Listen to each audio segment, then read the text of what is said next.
যে সকল স্থানে হর্ন বাজানো নিষেধ, যেমন হসপিটাল, স্কুল, কলেজ, অফিস, বিভিন্ন প্রতিষ্ঠান ইত্যাদি, সেই সকল স্থানে এই চিহ্নটি ব্যবহার করা হয়ে থাকে। রাস্তার সংযোগস্থলে যেখানে সিগন্যাল ব্যবস্থা নেই, সেখানে ট্রাফিককে কোনো একদিকে চালিত করতে হলে এই ধরনের পথচিহ্ন দেওয়া হয়ে থাকে। বাম দিকে প্রবেশ নিষেধ থাকলে এই পথচিহ্ন ব্যবহার করা হয়। অনেক সময় রাস্তার সংযোগস্থলে যেখানে ওয়ান ওয়ে রয়েছে, সেখানেও এই চিহ্নটি দেখতে পাওয়া যায়।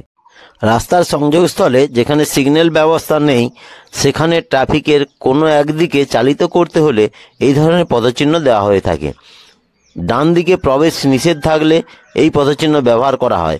অনেক সময় রাস্তার সংযোগস্থলে যেখানে ওয়ান ওয়ে রাস্তা রয়েছে, সেখানেও এই পদচিহ্ন ব্যবহার করা হয়ে থাকে। যে সকল রাস্তায় গরুর গাড়ি, হাতে টানা গাড়ি, ঠেলা গাড়ি, এই ধরনের ধীর গতির যানের প্রবেশ নিষেধ, সেই সকল স্থানে এই পথচিহ্নটি স্থাপন করা হয়ে থাকে। যে রাস্তায় সাইকেল চলাচল নিষেধ, সেখানে এই পথচিহ্নটি স্থাপন করা হয়ে থাকে। হাইওয়েতে যেখানে দু চাকার মোটর গাড়ির প্রবেশ নিষেধ, সেখানে এই পথচিহ্নটি দেওয়া হয়ে থাকে। যে সকল রাস্তায় গাড়ি চলাচল নিষেধ, কেবলমাত্র সেই স্থানেই এই চিহ্নটি দেওয়া হয়ে থাকে। যে সকল রাস্তায় ট্রাক চলাচল নিষেধ, সেখানে এই চিহ্নটি স্থাপন করা হয়ে থাকে। যে সকল রাস্তাগুলি একমুখী বা ওয়ান ওয়ে হয়ে থাকে, তার শুরুতে এবং অন্তর্বর্তী সংযোগস্থলগুলিতে এই চিহ্ন স্থাপন করা হয়। যেখানে সিগন্যাল ব্যবস্থা নেই, সেই রাস্তার বাম দিকের কোণে এবং সংযোগস্থলের ডান দিকের কোণে এই চিহ্নটি দেওয়া হয়ে থাকে। ওয়ান ওয়ে চিহ্নটি ট্রাফিকের দিকে মুখ করে রাস্তার বাতিস্তম্ভ বা ট্রাফিক সিগন্যালের স্তম্ভে লাগানো থাকে।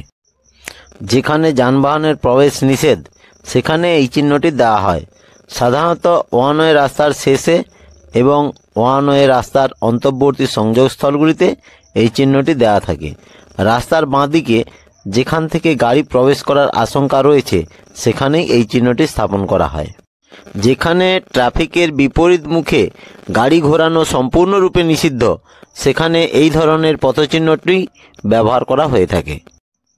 যে সকল রাস্তায় সাইড ডিস্টেন্স কম এবং ওভারটেক করলে অ্যাক্সিডেন্ট হওয়ার সম্ভাবনা রয়েছে, সেই সকল রাস্তার শুরুতে এবং অন্তর্বর্তী অংশে ওভারটেকিং নিষিদ্ধ রোড সাইনটি দেখতে পাওয়া যায়।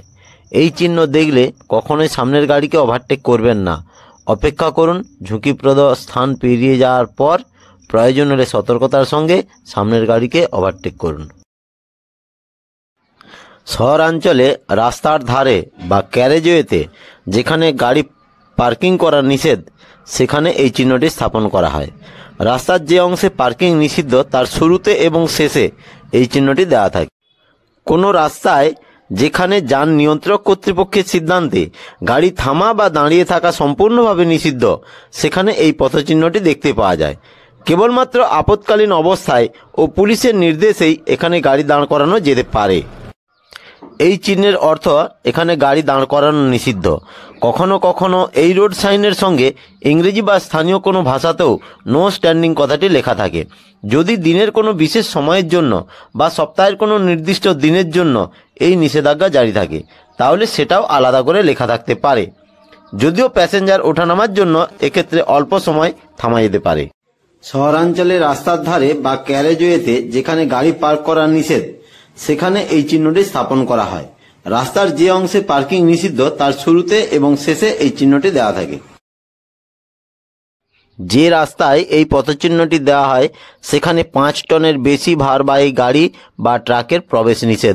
যে সকল রাস্তায় এই পথচিহ্নটি দেখতে পাওয়া যায়, সেখানে 4 টনের বেশি ভারবাহী গাড়ি বা ট্রাকের প্রবেশ নিষেধ। এটি গাড়ির উচ্চতার ঊর্ধ্বসীমা নির্দেশক রোড সাইন। রাস্তার কোনো ওভারহেড স্ট্রাকচার থাকলে তার আগে এই পথচিহ্নটি দেওয়া থাকে। যে রাস্তায় এই পথচিহ্নটি দেওয়া হয়, সেখানে নির্ধারিত উচ্চতার বেশি যানবাহন চালানো নিষিদ্ধ। যে রাস্তায় এই রোড সাইনটি দেওয়া হয়, সেখানে নির্দেশিত ঊর্ধ্বসীমার বেশি প্রস্থযুক্ত যানবাহনের প্রবেশ নিষেধ। সর্বোচ্চ গতিসীমা নির্দেশক পথচিহ্নটি রাস্তার যে অংশের জন্য প্রযোজ্য, তার শুরুতেই স্থাপন করা হয়। রোড সাইনে উল্লেখিত গতি কিলোমিটার প্রতি ঘন্টায় লেখা থাকে। যানের প্রকৃতি অনুযায়ী স্পিড লিমিট নির্দেশিত হয়। এই বিশেষ পথচিহ্নটি পূর্ব নির্ধারিত সমস্ত নিষেধাজ্ঞার সমাপ্তি বোঝানোর জন্য ব্যবহার করা হয়ে থাকে। এই পথচিহ্নটি গাড়ি সোজা নিয়ে যাওয়ার জন্য নির্দেশ দিচ্ছে। এই পথচিহ্নটি গাড়িকে বাধ্যতামূলকভাবে সোজা এবং ডান দিকে যাওয়ার জন্য নির্দেশ দিচ্ছে। এই পথচিহ্নটি গাড়িকে বাধ্যতামূলকভাবে সোজা এবং বাম দিকে যাওয়ার জন্য নির্দেশ দিচ্ছে। এই পথচিহ্নটি আইনত রাস্তার ডান দিকে বাধ্যতামূলকভাবে প্রবেশ করতে নির্দেশ দিচ্ছে।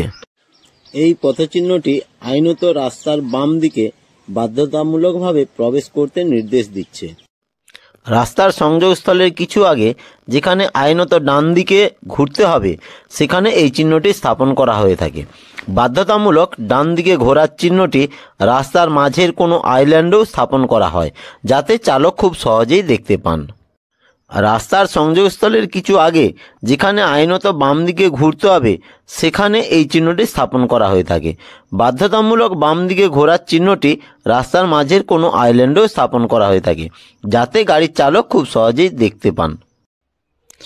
যেখানে বাধ্যতামূলকভাবে বাঁ দিক দিয়ে গাড়ি চালাতে হয়, যথা ট্রাফিক আইল্যান্ড, ডিভাইডার, মিডিয়ান ইত্যাদি, সেখানে এই পথচিহ্নটি স্থাপন করা হয়ে থাকে।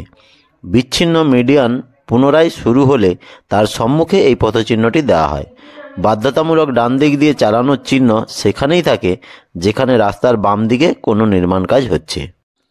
সাইকেল আরোহীদের জন্য নির্দিষ্ট করা রাস্তার শুরুতেই এই চিহ্ন দেওয়া থাকে।